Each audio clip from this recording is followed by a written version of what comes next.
ఈ ఉదయమున నీవు ఎవ్వరినీ కలుసుకొనక ముందు ప్రభువును కలుసుకో.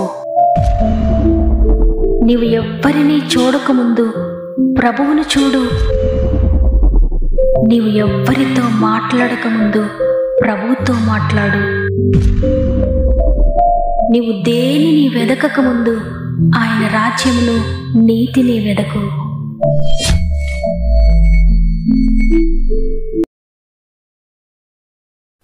Praise the lord. God first అనే ఆధ్యాత్మిక కార్యక్రమాన్ని ప్రతిరోజు వింటూ ఉన్న మిమ్మల్ందరినీ మరి ఒకసారి వాగ్దాన కార్యక్రమానికి ఆహ్వానిస్తూ ప్రభు నామంలో మీ అందరికీ నా యొక్క ప్రత్యేకమైన శుభములు తెలియజేస్తున్నాను. ఈ ఉదయాన మీరందరూ ఎలా ఉన్నారు? దేవుని అత్యంత కృపలో మీరంతా బాగున్నారు కదా?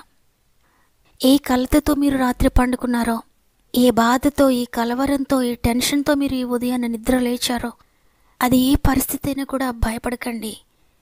మీకు నెమ్మదినివ్వడానికే దేవుడు ఈరోజు మీతో మాట్లాడుతున్నారు. నేనున్నాను మీకు తోడుగా, నేను మిమ్మల్ని నడిపిస్తాను, నేను మిమ్మల్ని లేవనెత్తుతాను, భయపడకండి అని ఈరోజు ప్రభు మీతో మాట్లాడుతుండగా, పరిశుద్ధాత్మ బోధకుడా నాతో మాట్లాడండి అని దేవుని చేతులకు మిమ్మల్ని అప్పగించుకోండి. దేవుని వాక్కు మిమ్మల్ని బలపరిచి మిమ్మల్ని లేవనెత్తబోతోంది. మీలో ఇంకెవరికైనా ప్రేయర్ రిక్వెస్ట్ ఉంటే కామెంట్స్ ద్వారా నాకు తెలియచేయండి. తప్పకుండా మీ అందరి కొరకు మేము భారం కలిగి ప్రార్థిస్తున్నాం. నాతో పాటు మన ఆత్మీయ కుటుంబం అంతా కూడా మీ కొరకు ప్రార్థిస్తున్నారు.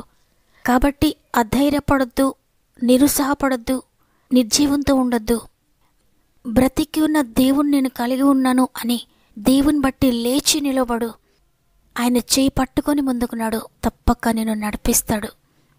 ఎవరైనా అనారోగ్యాలతో మంచంపై ఉండి శోధనల సమస్యల్లో ఉంటే వారికి తప్పకుండా ఈ వాక్యాన్ని వినిపించండి. వినుట వల్ల విశ్వాసం కలుగుతుంది. తప్పకుండా ప్రతి ఒక్కరిని దేవుడు లేవనెత్తబోతున్నాడు. దేవునికి మహిమ కలుగునుగాక. ఈరోజు ప్రభు మనకు అనుగ్రహిస్తున్న శ్రేష్టమైన వాగ్దానం 2వ రాజుల గ్రంథము 6వ అధ్యాయము 14వ వచనము. అతడు భయపడవద్దు, మన పక్షంలో ఉన్నవారు వారికంటే అధికులై ఉన్నారని చెప్పి. ఆమేన్. ఈరోజు ఈ మాటలు వింటున్న ప్రియ సహోదరుడా, ప్రియ సహోదరి, ఈ ఉదయాన్ని మీరు దేనిని గురించి టెన్షన్ పడుతున్నారు? దేనిని గురించి దిగులుతో ఉన్నారు? ఏమవుతుందో ఏంటో, నా ఫ్యూచర్ ఎలా ఉంటుందో, నన్ను చుట్టుముట్టిన వారు, నన్ను అణచివేయాలనుకుంటున్న వారు, నన్ను బాధిస్తున్నవారు చాలా గొప్పవారు, వారితో నేను యుద్ధం చేయలేను, వారితో నేను పోరాడలేను, వారు నాకంటే బలవంతులై ఉన్నారు, వారు నాకంటే అధికులై ఉన్నారు, కాబట్టి నేను ఏమీ చెయ్యలేను అని ఈ ఉదయాన నీవు నిన్ను చుట్టుముట్టిన పరిస్థితులను బట్టి భయపడుతున్నావా?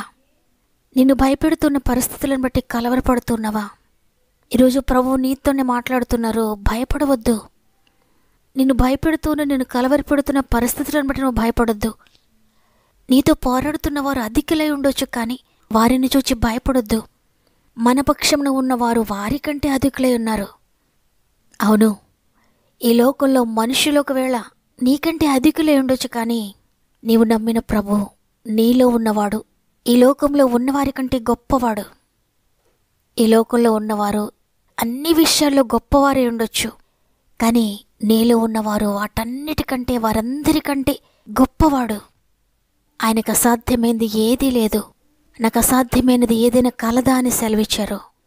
నేను సర్వశక్తి కలిగిన దేవుడు నన్ను సెలవిచ్చారు. ఈ లోకంలో ఉన్న శక్తులన్నిటికంటే, ఈ లోకంలో ఉన్న మనుషులందరికంటే, ఈ లోకంలో గొప్పవారిగా పిలువబడుతున్న వారందరికంటే, ఈ లోకంలో అధికులై ఉన్న వారందరికంటే కూడా నీలో, నాలో, మనలో ఉన్న దేవుడు అధికుడై ఉన్నారు. ఆయనను ఓడించగలిగిన శక్తి లోకంలో ఎవరికి లేదు. ఆయనను దాటగలిగిన శక్తి లోకంలో ఎవరికి లేదు. ఈ మాట ఎలీషా తన పనివానితో చెప్తున్నాడు.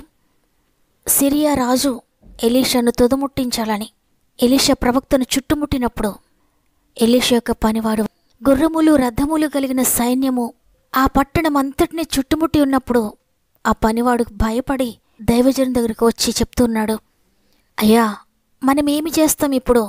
ఇంత అధికులైన వారు మనలను చుట్టుముట్టి ఉన్నారు. వారిని ఏమీ చేయడానికి మన శక్తి చాలదు. ఎందుకంటే వారు చాలా గొప్ప సైన్యముగా ఉన్నారు.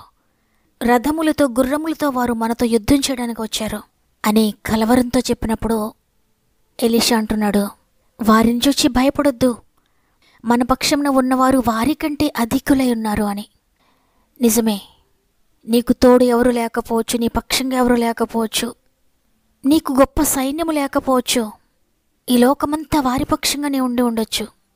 కానీ నీకు తోడుగా నీలో ప్రభు ఒక్కరుంటే చాలు. ఆయన వారందరికంటే అదుకుడు, వాటన్నిటికంటే గొప్పవాడు. ఆయన ఒక్కడు నిన్ను గెలిపించగలుగుతాడు. ఆయన ఒక్కని సహాయముతో నీవు వారందరినీ ఓడించగలుగుతావు. ప్రభు ఆ పనివాని కండ్లను తెరిచినప్పుడు వారి పక్షంగా ఉన్నవారు ఎంత అధికులై ఉన్నారనేది చూచాడు. ఇక భయపడ్డం మానేశాడు. ఎందుకంటే వారు గుర్రముల చేత రథముల చేత ఆయనను హతమార్చడానికి వచ్చారు. కానీ వీరి పక్షంగా ఉన్నవారు అగ్ని గుర్రములు అగ్ని రథములతో ఉన్నారంట. ఎంత అద్భుతం కదా. నిజమే, మనం కూడా అనుకుంటూ ఉంటాం మన జీవితంలో, ఇక నేను ఓడిపోతున్నాను, నాకు విరోధంగా గుంపు కూడిన వారు చాలామంది ఉన్నారు, నన్ను ఒంటరిని చేశారు, ఇక ఇది సాధ్యం కాదు, నాకు ధనము లేదు, నాకు బలము లేదు, అన్నిటిలో నేను ఏమీ లేనివాడుగా లేనిదానిగా ఉన్నాను, కాబట్టి తప్పక నేను ఓడిపోతాను, తప్పక నేను పడిపోతాను, ఇక నేను ఎప్పటికీ కూడా లేవలేను అని. కానీ వారు ఎంత అధికులై ఉన్నా, వారు ఎంత బలవంతులై ఉన్నా, వారు ఎంత మాటకారులైనా, నీవు ఒక్కడివే ఉన్న చాలు, నీలో ఉన్న ప్రభువు వారందరినీ ఓడించే శక్తిని నీకు అనుగ్రహిస్తాడు. గొలియాతుతో యుద్ధం చేయడానికి సౌలు యొక్క సైన్యంలో ఒక్కరు కూడా ముందుకు రాలేదు. ఎందుకంటే గొలియాతు చాలా బలవంతుడు, చాలా శక్తి కలిగిన వాడు. అతనితో యుద్ధం చేసే శక్తి వీరిలో ఎవరికీ కూడా లేదు. అందుకే అందరూ మౌనమైపోయారు. అయితే దావీదు నేను యుద్ధం చేస్తానన్నాడు. ఎందుకంటే దావీదుకు తెలుసు, నాలో ఉన్నవాడు ఈ లోకంలో ఉన్నవానికంటే గొప్పవాడు అని. నేను చిన్నవాడిని కావచ్చు, నేను బలహీనుడిని కావచ్చు, నేను ఒక్కడినే కావచ్చు, కానీ నా పక్షంగా ఉన్నవాడు సర్వశక్తి కలిగిన దేవుడు. ఆయన నా పక్షంగా యుద్ధం చేస్తాడు. ఆయనను ఓడించగలిగిన శక్తి గొలియాతుకు లేదు అని దావీదుకు తెలుసు. కాబట్టి ఏ ఆయుధాలు పట్టుకోకుండా, ఏ కవచము లేకుండా, శారీరకంగా ఏమీ ధరించుకోకుండా, ఏమీ ప్రయత్నాలు చేయకుండా కేవలము దేవునిని మాత్రం పట్టుకొని వెళ్ళాడు. నిజంగా దేవుని కలిగి ఉన్న దావీదు అంత భయంకరమైన వ్యక్తిని సులువుగా ఓడించాడు. చూడండి, మనకు అనిపిస్తూ ఉండొచ్చు, ఓడించే శక్తి నాకు లేదు, బలవంతులైన వారు నాకు వ్యతిరేకంగా ఉన్నారు అని. కానీ నీవెంత బలహీనుడివైనా, ఎంత బలహీనురాలవైనా, ఏమీ లేనివాడవైనా, ఏమీ లేనిదానివైనా, ఈ లోకానుసారమైనవి ఏవీ నీకు లేకపోయినా, దేవుడొక్కడు నీతో ఉంటే చాలు. ఆయన నీ పక్షంగా ఉంటే చాలు. ఆయన నీ పక్షంగా ఉండేటట్లుగా, నీ హృదయంలో ఆయనకు చోటు ఉండేటట్లుగా, ఆయనకు నీ జీవితాన్ని పూర్తిగా సమర్పించుకొని, ఆయన మీద ఆనుకొని, ఆయన మీద ఆధారపడి, యుద్ధము యెహోవాదే, నా శక్తి కాదయ్యా, నా బలము కాదయ్యా, నా భక్తి కాదు, నా ప్రార్థన కాదు, నేను కాదు, కేవలం నీ కృపను బట్టి మాత్రమే నేను జయించగలుగుతాను. నా పక్షంగా ఉన్న నీవు ఈ లోకంలో ఉన్న అందరికంటే గొప్పవాడవయ్యా అని ఎవరైతే పూర్తిగా ఆయన మీద ఆధారపడి ఆయనకు అవకాశం ఇస్తారో తప్పకుండా మీరు గెలవబోతున్నారు. ఈ లోకమంతా కలిసి వచ్చినా నీ ఒక్కడు ఉన్నా చాలు, నేను గెలిపించడానికి ప్రభు ఉన్నాడు నీ పక్షంగా. కాబట్టి ఉదయం నీ మాటలు వింటున్న ప్రియ దేవుని బిడ్డలారా, నీ పరిస్థితులు ఏ విధంగా ఉన్నా భయపడొద్దు. నీకు వ్యతిరేకంగా ఉన్నవారు ఎంత భయంకరులైనా భయపడొద్దు. నీ పక్షంగా ఉన్న ప్రభువు గొప్పవాడు. వారందరూ ఉన్నా ప్రభు ఒక్కడు చాలు నేను గెలిపించడానికి. దేవుడు నా పక్షంగా ఉన్నాడు అని నమ్మిన వారందరూ, మీరు ఏ పరిస్థితిలో ఉన్నా, ఏ పనిలో ఉన్నా, ఒక్క నిమిషం నాతో మోకరిస్తారా? దేవుడు గొప్ప జయాన్ని మీకు ఇవ్వబోతున్నాడు ఈరోజు. ప్రేమగల తండ్రి, నీకు వందనాలు. నీ కృపను బట్టి మరి ఒక దినమును మా జీవితంలో యాడ్ చేశారు. ఈరోజు నేనున్నాను, భయపడకండి అని వాగ్దానాన్ని మాకు ఇచ్చారు. కలవరపడకండి, నేను మీ పక్షంగా ఉన్నాను. మీకు విరోధంగా ఉన్నవారు ఎంతమంది ఉన్నా భయపడకండి, నేను ఒక్కడిని చాలు మిమ్మల్ని గెలిపించడానికని ఈరోజు మాతో మాట్లాడారు తండ్రి.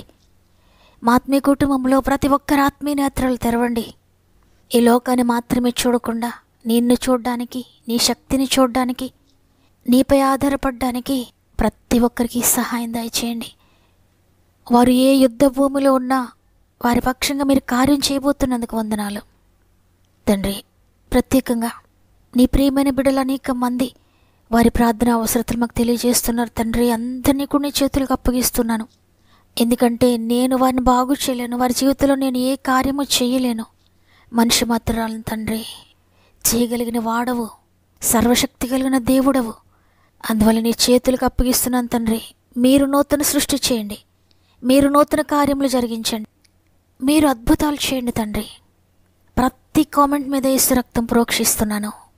అది ఎంత కఠినమైనదైనా, ఎన్నో సంవత్సరాల నుండి జరగకపోయి ఉన్నా మీరు అద్భుతం చేస్తున్నందుకు వందనాలు. ఎంతమంది నమ్మి ప్రార్థిస్తున్నారో వారందరి జీవితాల్లో యేసు నామముల అద్భుతములు జరుగునుగాక. ఆత్మీయంగా పడిపోయిన వారిని లేవనెత్తండి. పాపము నుండి, శాపము నుండి విడిపించండి. వ్యసనాల నుండి విడిపించండి. ఆర్థిక బంధకాల్లో పడిపోయిన వారిని విడిపించండి. అనారోగ్య బంధకాల్లో ఉన్న వారిని విడిపించండి. కోర్టు బంధకాల్లో ఉన్న వారిని విడిపించండి. ఉద్యోగంలో బంధకాల్లో ఉన్న వారిని విడిపించండి. ప్రమోషన్ కావాలనుకున్న వారికి దయచేయండి. ట్రాన్స్ఫర్ కొరకు ఎదురు చూసిన బిడ్డలకు దయచేయండి. వ్యాపారంలో ఆటంకములని తొలగించండి, అభివృద్ధి చేయండి. చేతి పనులను దీవించండి. డ్రైవింగ్ చేసిన బిడ్డలకు తోడుగా ఉండండి. ఎగ్జామ్స్ రాస్తున్న బిడ్డలకు తోడుగా ఉండండి. జ్ఞానమును, నీ జ్ఞాపక శక్తిని దయచేయండి. ఎవరైనా ఉద్యోగ ప్రయత్నాలు చేస్తూ ఉంటే సఫలపరచండి. వివాహ ప్రయత్నాలను సఫలపరచండి.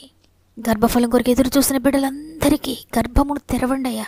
మీరు ముట్టండి నాయనా. గర్భంతో బిడ్డలు కొన్ని చేతులు పెడుతున్నంతంటే 9 నెలలు మీరు తోడుగా ఉండి చక్కటి సేఫ్ డెలివరీ స్థాయి చేయండి. గృహాలు లేని బిడ్డలకు చక్కటి స్వంత గృహాలు దయచేయండి తండ్రి. గృహాలు కట్టుకుంటున్న వారిని జ్ఞాపకం చేసుకోనండి. మధ్యలో ఆగిపోయిన గృహాలను తిరిగి ప్రారంభించండి. అద్భుతకరంగా కంప్లీట్ చేయండి. ఈరోజు ప్రత్యేకంగా పుట్టినరోజులు, పెండ్లి రోజులు జరుపుకున్న వారందరినీ కూడా జ్ఞాపకం చేసుకోనండి. ఈ నూతన సంవత్సరంలో నూతనమైన ఆత్మీయ ఆశీర్వాదాలతో నింపి నడిపించండి. ఇది మనం ప్రారంభిస్తూ ఉండగా ఈరోజంతా మా ఆత్మీయ కుటుంబానికి తోడుగా ఉండండి. వారి యొక్క ప్రతి టెన్షన్ నుండి విడిపించండి. ప్రతి భయము నుండి విడిపించండి. ప్రతి కలవరాన్ని కొట్టివేసి గొప్ప విజయమును మీరు దయచేస్తున్నారని నమ్ముతున్నాను.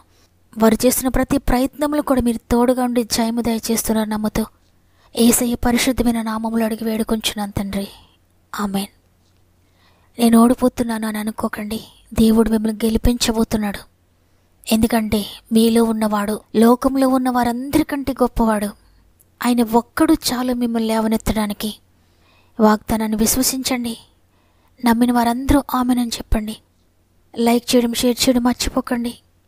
షేర్ చేస్తూ ప్రభు పరిచర్యలో పాలు పొందుతున్న మిమ్మల్ని, మీ కుటుంబాలను దేవుడు దీవించి ఆశీర్వదించునుగాక. దేవుని చిత్తమైతే మళ్ళీ రేపు అందరం కలిసి ఆయనను స్తుతిద్దాం. అంతవరకు ప్రభు మీకు, మీ కుటుంబాలకు తోడేండు నడిపించునుగాక. God bless you.